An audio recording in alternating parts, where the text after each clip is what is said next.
Just loving the sounds of the fiddles. Hey there, my name is Matt Carter. Welcome to episode number 131 of the show right here on Shaw TV, our 15th episode of season number 6. Our musical guests right beside us. Well, fiddle me this. We got some fun traditional fiddle music with Fiddelium, a young Nanaimo group that's performed on some pretty big stages all the way up and down Vancouver Island. We're going to chat with them and hear some songs and a display of gratuitous violins. Also coming up on the show, I'm going to be speaking with the duo behind the 5th Nanaimo Bachelor's auction, which is not some sort of legitimized human trafficking scheme, but actually a fundraiser for BC Children's Hospital Foundation and the Nanaimo Relay for Life. Now, in a small town, you might actually know someone involved in this because in a small town, there's not many bachelor's degrees of separation. All right, now to all fans of the arts, let us guide you toward an upcoming spring art tour encompassing Ladysmith, Chemainus, Cedar and Yellowpoint. We're going to meet two of the participating artists today on the show. They've brought art. I brought my Garfunkel because Paul Simon says bring your Garfunkel. Now, as part of our recurring Seniors Connect series, we're going to be talking about the symptoms of MS, but also how they can be mistaken for normal aches and pains in the elderly. Really important stuff. Now, the show on Shaw TV can't take credit for telling all of the stories here of Central Vancouver Island. There's actually a magazine doing good work as well.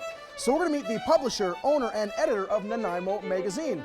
And yes, the publisher, owner, and editor is one person. We're going to see how her hard work is done and what the magazine is all about.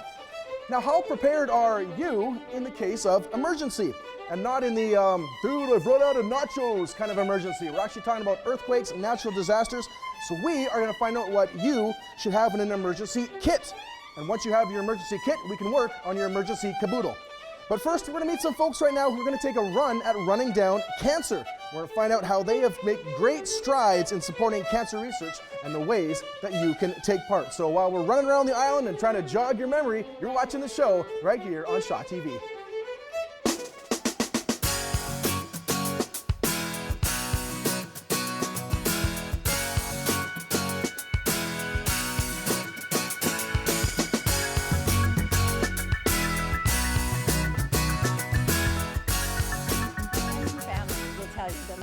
Everything is always exercise. If your lower back is hurting, you need to strengthen your core. You're not getting enough sleep, you need to train a little bit harder. Whatever, you've got a cold, you need to sweat it out. Well, today we're here to talk about something that unfortunately exercise can't always be the cure for. Today we're here to talk to you about cancer. And you're probably thinking that you're only one person and there's nothing that you can do to help fight this ugly disease. But we want to talk to you today and tell you that yes, actually, there are a lot of things that you can do. I can tell you from my own personal experience, whether you're grieving the loss of a loved one or you are fighting your own battle. Having the support of your friends, your family, your community, and even strangers is so, so important. I'd like to introduce you to my very first guest today, my good friend, Michelle Kartz, and she's here with some hardcore truth about cancer. Yeah, thanks, Kasey. So I have here some national cancer statistics from 2016, from last year. An estimated 202,400 new cases of cancer and 78,800 deaths from cancer will occur in 2016. You got to think that's got to personally affect almost anybody watching. Pretty much, the whole entire country. More than half of those new cases will be prostate, breast, lung, and colorectal cancers. Approximately 2 in 5 Canadians will develop cancer in their lifetimes, and 1 in 4 will die of the disease. To me personally, that's staggering. It is, and that leads into why we're here and how we feel like we can help make a difference. I want to introduce to you my next guest, my other good friend Sandra, and she's here to talk to you a little bit about an event that's coming up this weekend, but what's happening this weekend just leads into bigger and more events to come. Sandra, talk to me about the Run to Conquer Cancer coming up this weekend. Thanks, Kasey. In addition to all of the different cancer fundraisers there are, and there are so many, which are so incredibly important, this weekend happens to be the Walk, Run to Conquer Cancer fundraiser for the Ride to Conquer Cancer. It's on Sunday, April 9th, and it's at Maffeo Sutton Park. There's still time to register. Yes, there's still time to register for sure, and I'll talk about that. There's a 5-kilometer walk run that starts at 10 a.m. Anybody can participate in the walk run. I know you a couple of years ago, you actually pushed a friend in a wheelchair. That's right, that was tough. Those hills were something. And then shortly after that run is over, we have a 1 kilometer run for kids. So it is a family event. There's music, there's treats, there's prizes. It's a lot of fun. Even dog friendly, I hear. Is it dog friendly? Yes. Dog friendly. If you haven't registered yet, you can register online at NanaimoConquerCancer.com. And if you haven't registered and you want to register there, you sure can. Registration starts at 8:30 a.m. Also, 100% of the proceeds from this run go directly to the BC Cancer Foundation, Vancouver Island Division. That means 100% of it stays on Vancouver Island in the community of Vancouver Island, which is spectacular. Wow. Absolutely. Yeah. Unfortunately, I can't be there this year, but I'm super excited to say that Michelle and Sandra will be there leading you through the warm-up. So that's Come on down for a good laugh, other words. super cool event. Whether you can walk in this event, whether you can run in this event, maybe you want to volunteer in this event. Maybe it's not even this event because it's too soon. You need a little bit of time.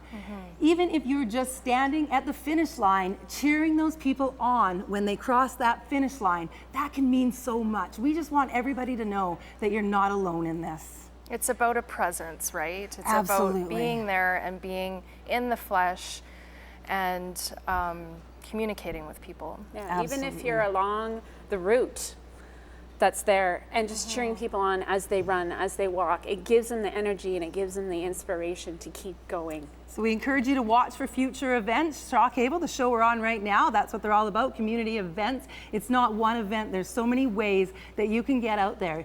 One day, one smile could just mean the world to somebody. Absolutely. With that being said, these other lovely people that I've got standing behind me here, you might notice that they're all holding pictures. Everybody here has been hugely affected by somebody due to cancer. So I have my buddy here. Who are you running for? My papa. Your papa. This isn't your first run, is it? No. Watch out for this little guy. We have a little competition going every year. My good friend Pam, her and her husband are the organizers of this. They're also on the big team that does the ride. They actually ride their bikes, this is crazy to me, from Vancouver right into Seattle. And then they camp out and absolutely crazy. Who are you running for, Pam? My dad. And I guess you're riding too. Jordan, thank you for being here. Moving on over to the other side, I have my lovely little daughter here. Who are you running for, Callie? My grandma Sheila. That's right. Are you going to do the 5K this year or the 1K? Both. Both? Does it work like that? Yeah? Awesome. Who are you? For a good friend of mine, Sherry. That's right. And Sherry is still currently fighting her battle. Absolutely. I'd like to thank you guys so much for being here. I'd like to thank you guys so much for being here. Again, it's all about community support. It's all about showing up at these events. Anybody got anything to throw into that? Basically just showing people you care by giving your energy, cheering people on, helping them out at home. You can always be the friend to depend on to come out and help them with stuff they need to do at home or anything like that. Never think you're only one person, because one person does make a difference. Again, thank you so much to everybody for being here. And with that being said, help me out here. We're going to throw it over to this wonderful group of musicians. Fiddelium. Fiddelium.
Absolutely great stuff there from Fiddelium. Trio of songs there from a trio of musicians, Firemans Reel, Rossignal, and Television Reel. Definitely keeping it real, as it were. Actually, I've spent a little time recently in Quebec, Newfoundland, and Ireland, and quality fiddle players there, quality fiddle players here today. So look forward to some more songs and chatting with the musicians later on.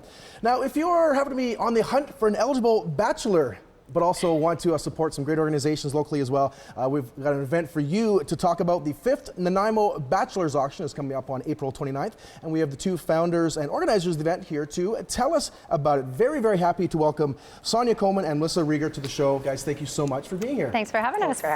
All right, so let's get right into what this is all about. So I see it as, imagine some sort of bidding on bachelors like cattle. Is that actually what's happening? Kind of, sort of. No. Yes. No. You do bid on bachelors. That is the fun of the event, definitely. But there is absolutely no pressure to No phone. expectations, You no pressure. get their phone number. You can call them, but you don't have to. Yeah. So we tried to kind of figure out a way that we could do it so that there wasn't really any pressure and it was just all fun. So they are there. Yeah, For most girls fun. take the package that they win and Yeah. either take out their girlfriends for a night or take out their boyfriends. Basically. That's right. Actually, speaking of folks bidding, now it's not just women bidding on bachelors, you've been saying over the last number of years. Yeah, I know. No, we've had friends of the Bachelor shown up. We've had all sorts of things happen over the last few years. It's been really fun. Well, It's a great event. the bachelors get a little nervous, so they want their friends there to support them, but then they end up just taking the pee out of them. Yeah. And there's been a couple of bidding wars between guys and girls. Yep. Oh, That's- really? That's been Oh, yeah. fantastic, actually. So you're not, again, the folks that aren't just bidding on a date, like there's a part of that, but there are also sort of price packages as well. So yeah, if you're bidding, what exactly are you bidding on? So the whole concept of it is that the woman who bids the most on these bachelors, they get the best prize package. And so what that entails is, Yes, please tell us. so the concept is you get a gift certificate to a clothing store, either hair, makeup, or nails, whatever, and you get to go gussy yourself up before the date, and you get a dinner for two, and if the date goes great, then you know there's coffee gift certificates for coffee shops and cafes and stuff.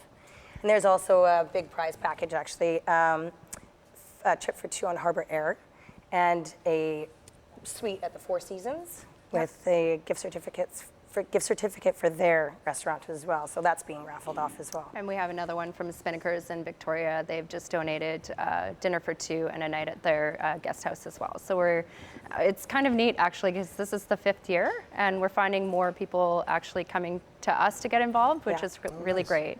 And different restaurants, different breweries, different companies coming together and just like doing something really great together. So it's been lovely this year. Absolutely, yeah. So again, let's talk about, obviously now it's a very energetic evening out from the sounds of it. Yeah. But let's talk about again what it sort of does back to the community. Now I know this raises funds for the BC Children's Hospital Foundation, Yes. as well as the Nanaimo Relay for Life. And I know obviously we heard earlier on the show from your emotional stories from the Run to Conquer Cancer. Yeah. Yeah. But I guess the Relay for Life, this is how it started, or at least the idea Yeah. came from you guys at the Relay for Life. Yeah, Talk a bit about we that. have a team called Run for Your Life, and we were there just brainstorming on what else we could do. How else we could Yeah. raise money funds. basically, and Something fun. I think it was you actually that came up with it. Let's auction off men. I don't know where I would come up with that kind of Yep, idea. not saying no. But so yeah, we did the first one and it was really successful, and it's every year it picks up a little bit more momentum, and you know it's. Yeah, bigger packages. I think it's neat that it kind of ties into the other things going on tonight, but yeah. Absolutely, yeah. Well, then let's talk a bit about, again, so the BC Children's Hospital Foundation, the primary benefactor from the funds raised. Yeah. There's some personal connections you guys have to children's medical health and care. Just talk Yeah, about that. me more so than Melissa, but my son Dexter was born with cancer, and if it wasn't for BC Children's Hospital, you know, I don't think he would be dead necessarily, but they did so much for him, and he just got through it, you know, with ease and just painless and fast. Like, How's Dexter doing today? He's fine. he's great. Great? He's great. Yeah, he's he's great. going to be 12 this year in June, and he's healthy and very active, extremely sporty, very musical too. plays the saxophone. Good fan. That is awesome. So yeah, big shout out to them. So let's talk about how people can get this and check this out. Where can people buy tickets to the event? Tickets are available at the Firehouse Grill, Hills Native Art, and the Nanaimo Bar. So. And the Firehouse Grill is where the event is being held Yeah, as well? this is the second year at the Firehouse Grill, and with the ticket you get appetizers and Free music and lots of great stuff to bid on and just a whole lot of fun. It's brilliant. Yeah. All right, there's your package deal. It is, it really is. Bachelor Auctions. Again, let's talk about that. So coming up Saturday, April 29th at the Firehouse Grill, 6 p.m. the start time. Melissa, Sonia, thank you guys so much for being here to talk about it, but also again all your works to helping to raise money and helping out children, really, and having a great time. So thank you guys. All right, so now we're going to turn our attention from degrees of bachelors to masters of arts. And Joanne's going to set us up here to talk about a Central Island arts tour. Joanne, over to you. Thank you, Matt, Melissa, and Sonia. That was a really interesting story and a great fundraiser. And my only complaint is it would have been nice if there had been some sample bachelors here today. Anyways, I'm delighted to speak today with Claudia Lohmann and I'm just losing your Vic Duffhues. Am I saying your last name? Duffhues. Duffhues. I'm sorry, Vic. Vic Duffhues. They're two participants out of 15 that are going to be at the Spring Art Tour in Ladysmith, Cedar, Yellowpoint, and Chemainus, yes, from April 21st to 23rd.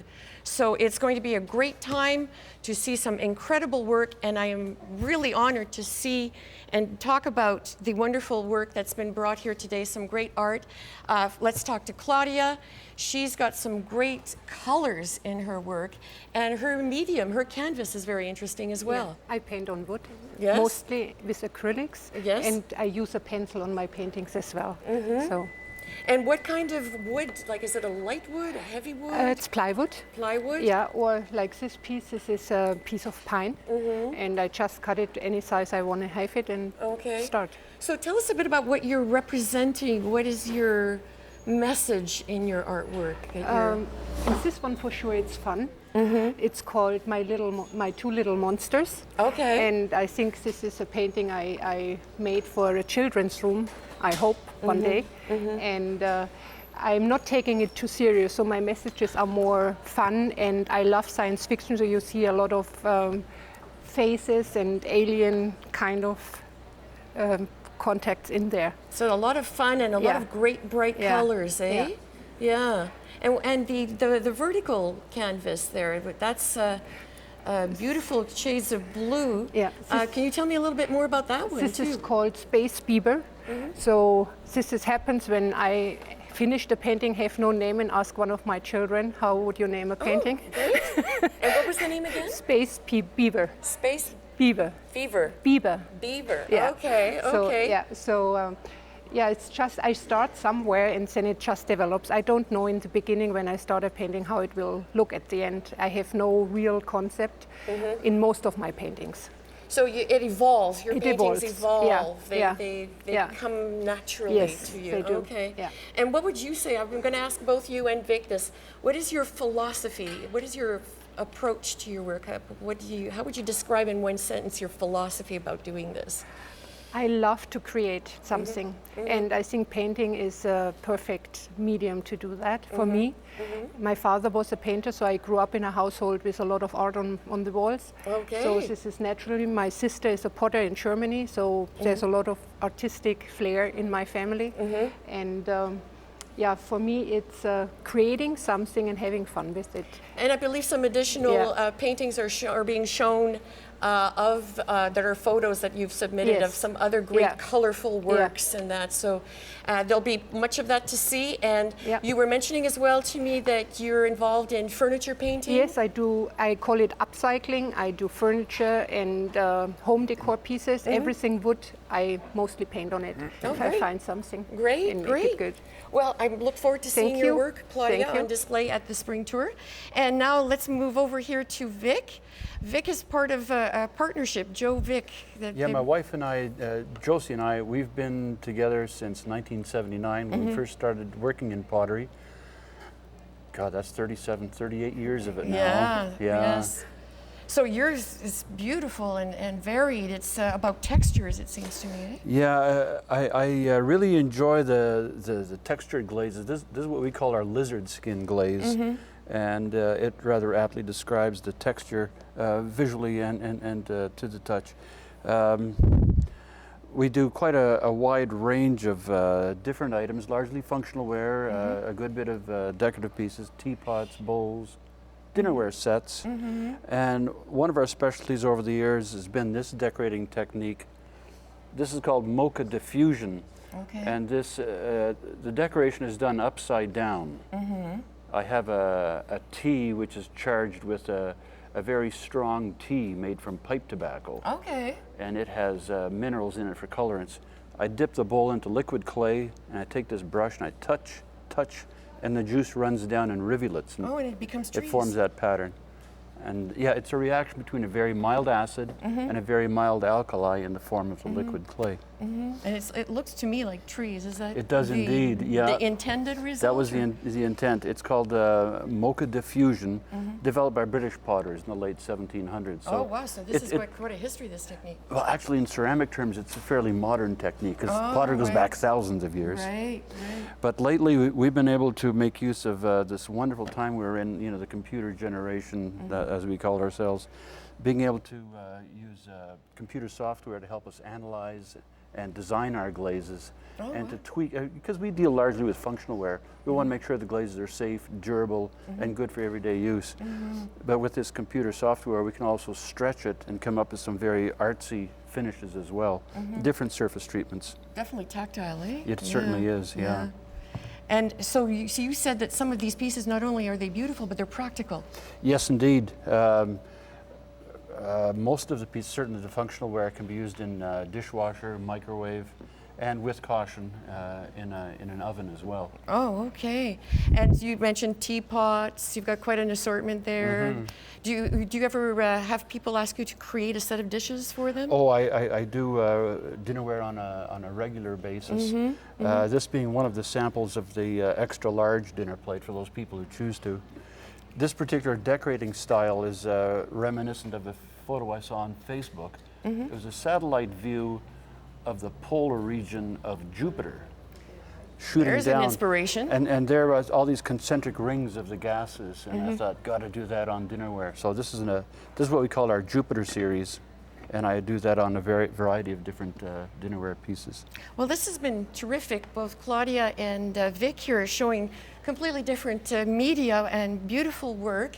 And again, the spring art tour will be taking place in Ladysmith, Chemainus, Yellowpoint, and Cedar from April 21st to 23rd. And coming up next is Cathy Holmes, who will be talking with Pam Edgar, who's a radio host at CHLY Radio.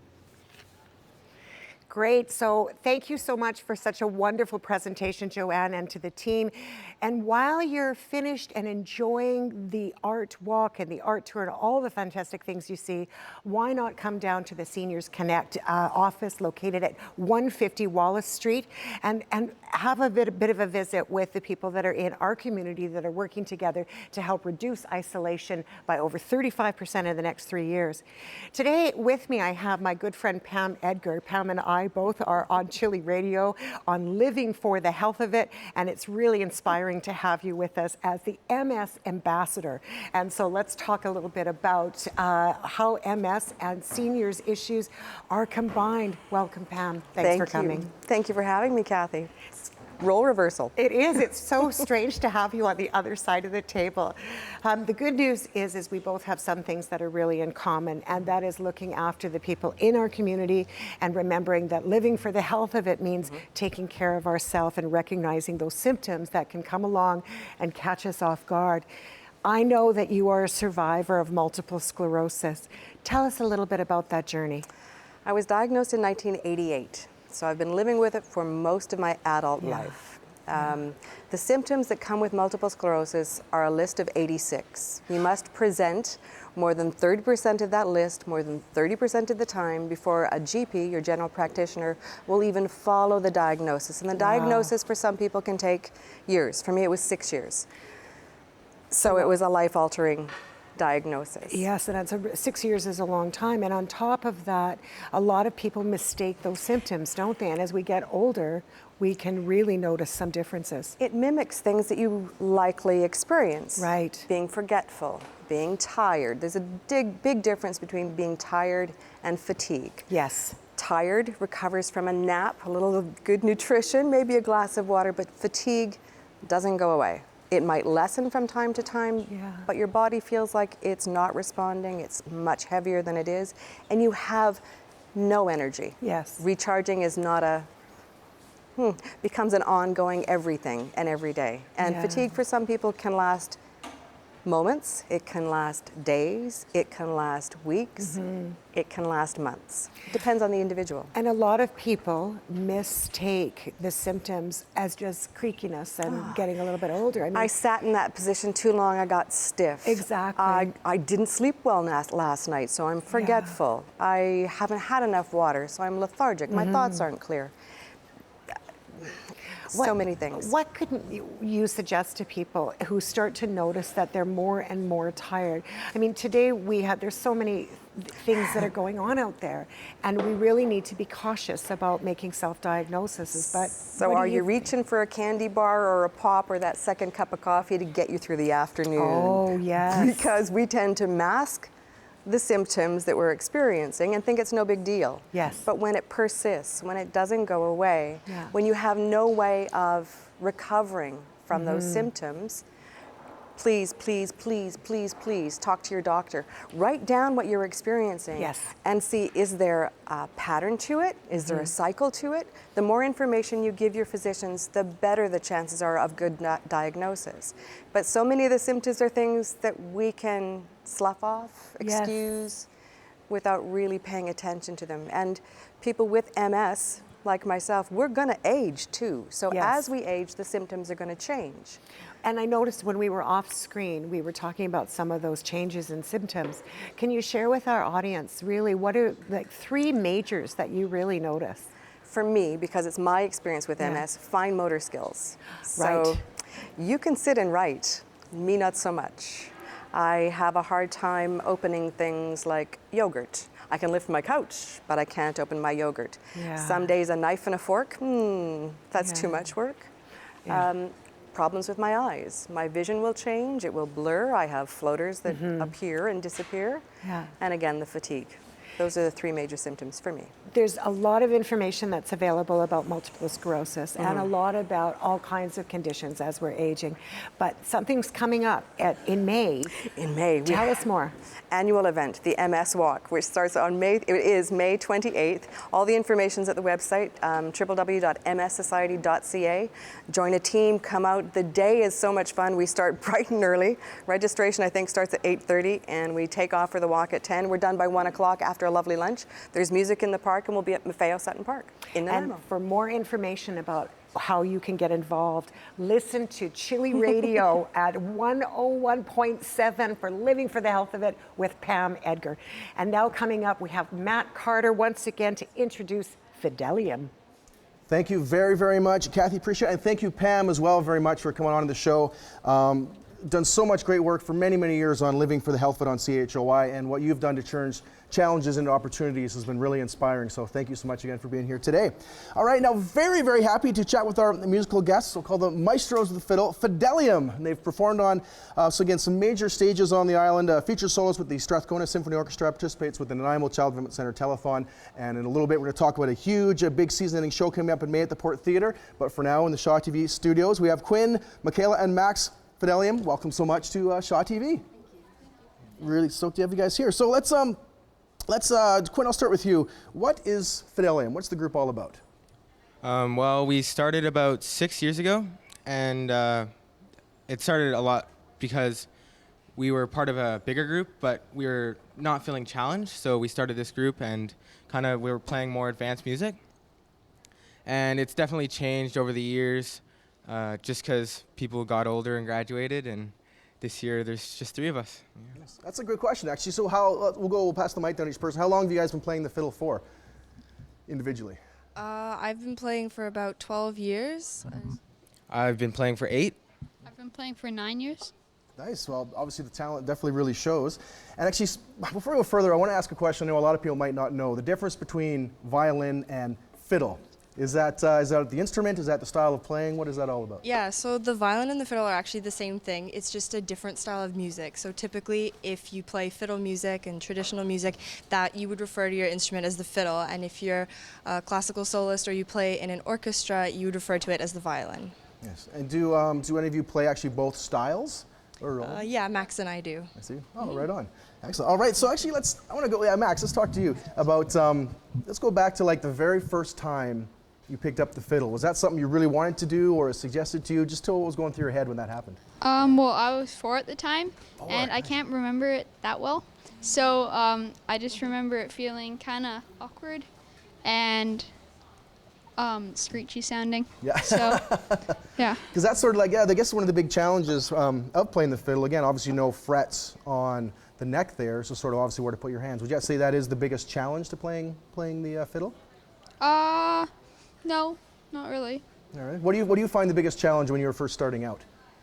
It's kind of just coordinating your bow hand and your fingers to move like differently at the same time. Of course, right? Exactly. Yeah. Like that. Let's pass it back over to Michaela here, and sort of on that challenge. What to you is the most inspiring thing about playing the fiddle? I would say probably looking up other musicians and seeing them perform and seeing how far they come and hearing about their stories and how it's like tough for everybody in the beginning, especially to motivate yourself to practice because you sound so bad. But yeah, hearing the finished product is really rewarding. Yeah, I've definitely heard the fiddle is one of those instruments where it's sort of like, again, one of the harder ones to master, but and as you guys play so well, like there's not much more beautiful. Maybe just, you mentioned other musicians. Are there any other particular fiddle players you would recommend to maybe people starting out to listen to, or just someone you really enjoy listening to? Not particularly. I know Quinn has a few. Well, I have a few inspirations. One of them is Casey Dreesen. He's a world-renowned fiddle player. He actually opened a Boston School of Music. Oh, nice. Berkeley School of Music in Spain, and he's been running that. He's a very amazing fiddler. Yeah. Oh, right on. All right, we're gonna get back to another song here really closely. First off, I just want to ask a question. This is probably for me. Would you ever do a show of Cuban music called Fidel Castro? No? No? Anyone? Okay, no, just ignore that. Anyways, I shall get you to hold up, Michaela, to hold up the poster here. I'll make sure you hold it up over to our camera, one over there. Big show coming up at the Port Theatre on May 5th, sort of an end of season. Quinn, just talk about what that show is going to be all about. Well, it's featuring the three of us, which we are Fiddelium, and we will be the main kind of act. And for a few numbers, we will be having a bigger group, which has 60 members. So 60 fiddlers backing us up. Oh, wow. And it'll be a lot of fun. Perfect. All right. Well, again, that's happening in the Port Theatre, May 5th, 7:30 p.m. Tickets, I'm sure, available at the Port Theatre. And I'll also give you guys a website a shout out as well, fiddelium.com. Find more information about you guys in the group. And I got to say, again, very, very accomplished on a very difficult instrument. So thank you guys for being here. So, all right. So grab the mic back, and we're going to get back to another song. And we're going to do another medley here. Two songs called Mon Voisin and Gatineau Real. Having just been in Gatineau, it's a pretty darn good town, and I'm sure the music's going to be great as well. So Fiddelium, Mon Voisin, Gatineau Real on the show on Shaw TV. Take it away.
Some fabulous sounds there from Fiddelium. You've got it on the show. I'm your host, Kerilie McDowall, for this segment. I'm very excited to present my next guest. She's an author and a writer and owner and publisher and editor of Nanaimo magazine. I'm talking about Judy Stephan. Judy, welcome. Thank you. Well, yeah, so Judy, I wanted to ask you about how the magazine first got started and a bit about your history. Tell us all about it. Well, I come from South Africa, and there I was in the teaching industry. I taught English to high school students for 23 years, the last 7 of which was spent as head of department. So when I moved to Canada and we bought Nanaimo magazine, it was an existing business.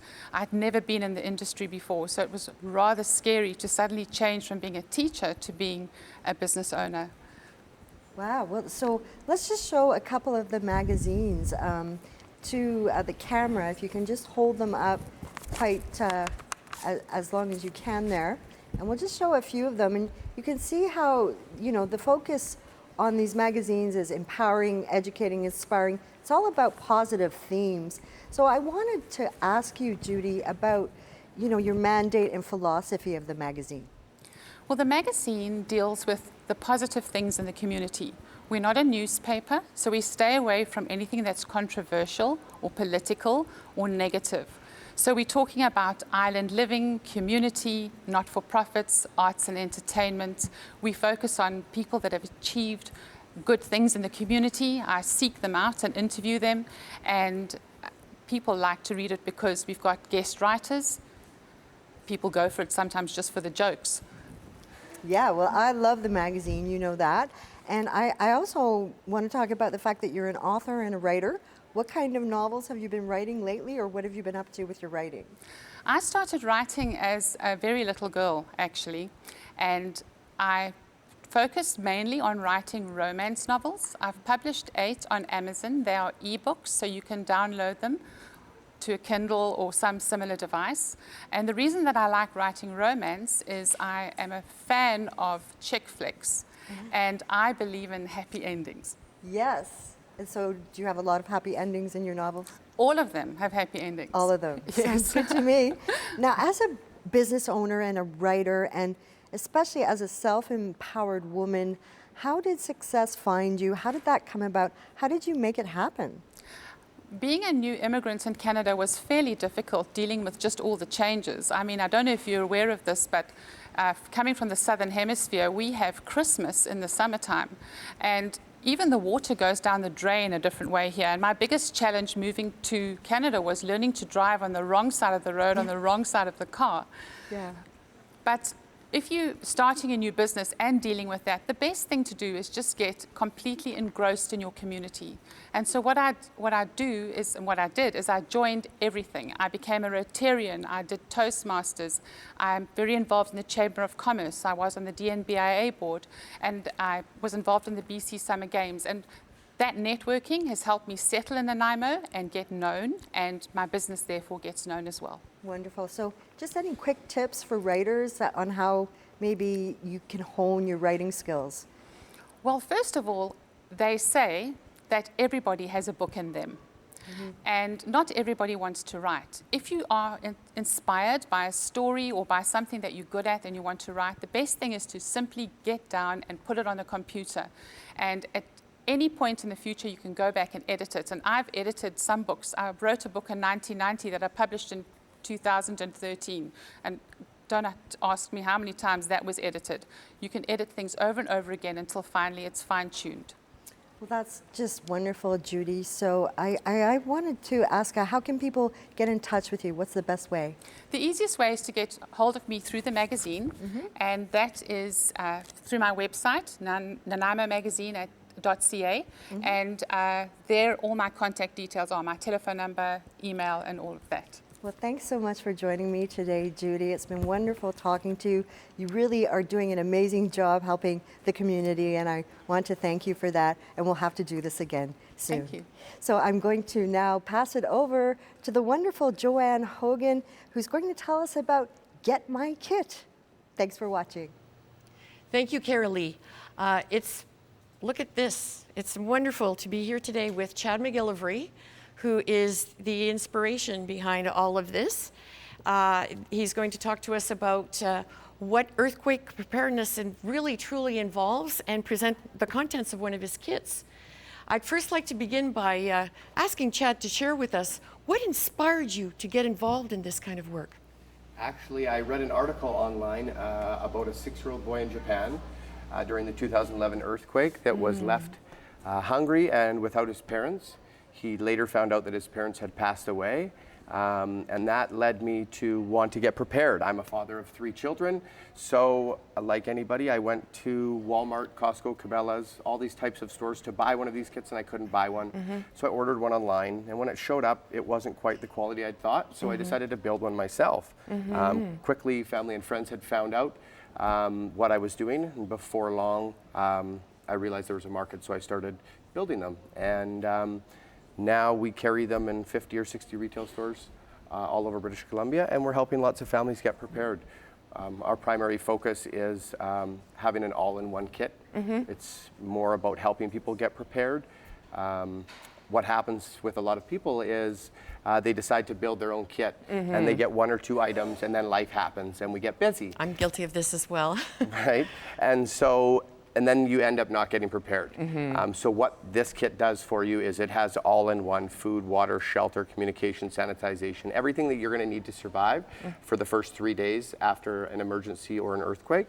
And it has a 5-year shelf life on it, so you don't really have to worry about upgrading it with bottled water or canned soup or all these types of things. It's kind of all done for you, and every 5 years you can refresh your food and water and stuff like that. Okay, well, do you mind if we start like from the left and work our way to the right? Sure. This is food, folks. This is emergency preparedness food. So this is a 3,600 calorie food bar. This tastes like grandma's shortbread cookie. It's individually wrapped. There's 9 individually wrapped bars in there. It's non-thirst provoking, and it has a 5-year shelf life on it. They're actually quite tasty. Okay, so and then next here we've got many samples, if you will, of water. What was interesting for me reading in the back is drink no water for the first 24 hours after the event occurs, unless you're sick or injured or in desert conditions.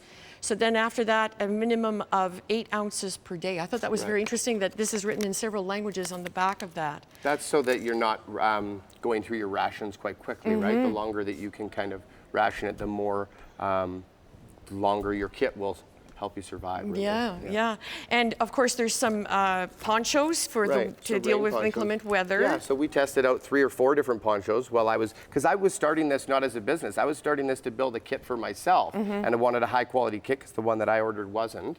So when building mine, I tried out a few. So a lot of this is higher quality content. Okay, and a tent, so we're talking shelter as well. So that's a 2-person tent, and there's a tent in every one of our kits. Okay, and I have to comment on the, there it is, the duct tape. Can't go anywhere without duct tape, no matter what the situation.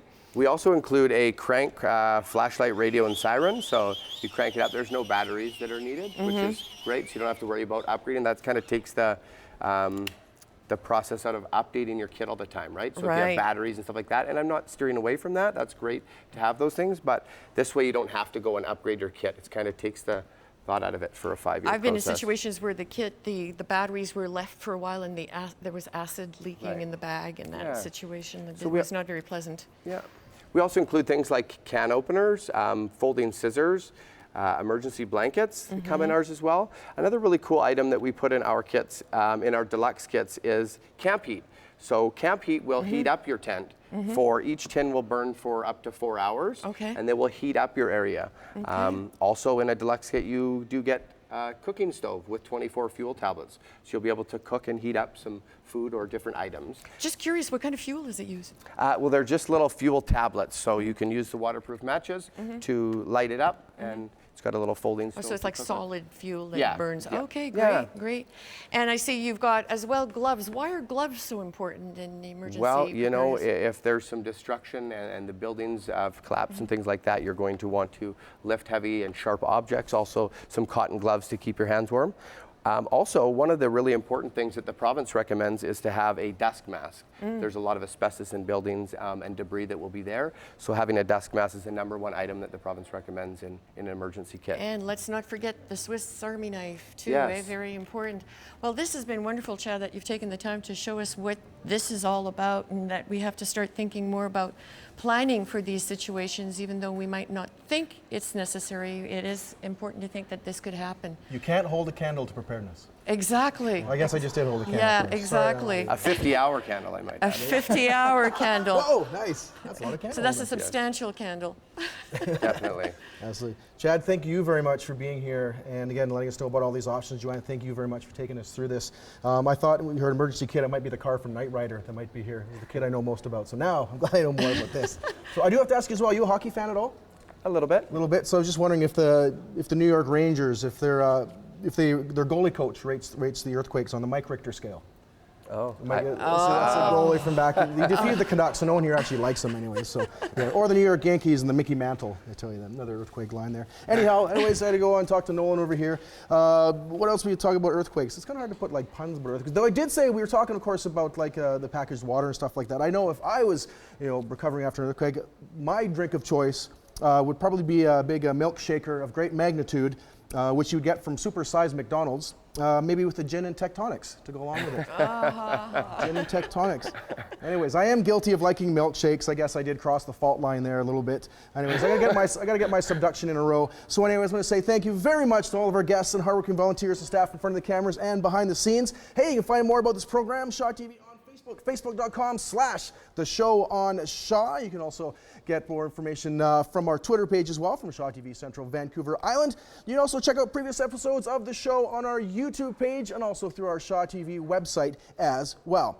Now, do you have an event, cause, demonstration, natural disaster, or issue that you would like to bring to the show? We're always looking for great Central Island guests, so drop a line to our executive producer, Kelly Robinson. That's at kelly.robinson@sjrb.ca. And if you want to volunteer on the show, be part of our amazing volunteer crew here, drop a line to our volunteer coordinator, Melissa Hall, at melissa.hall@sjrb.ca. But before we finish off the show, as we always like to do with our musical guests here, another amazing song from the Fiddelium, who's been just rocking the fiddles with us. Now, I actually called the song earlier in the show, so now I get a chance to do it properly here. So we're going to hear Firemans Reel, Rossignal, and Television Reel. Pretty appropriate, because you're watching television right now. It's the show here on Shaw TV.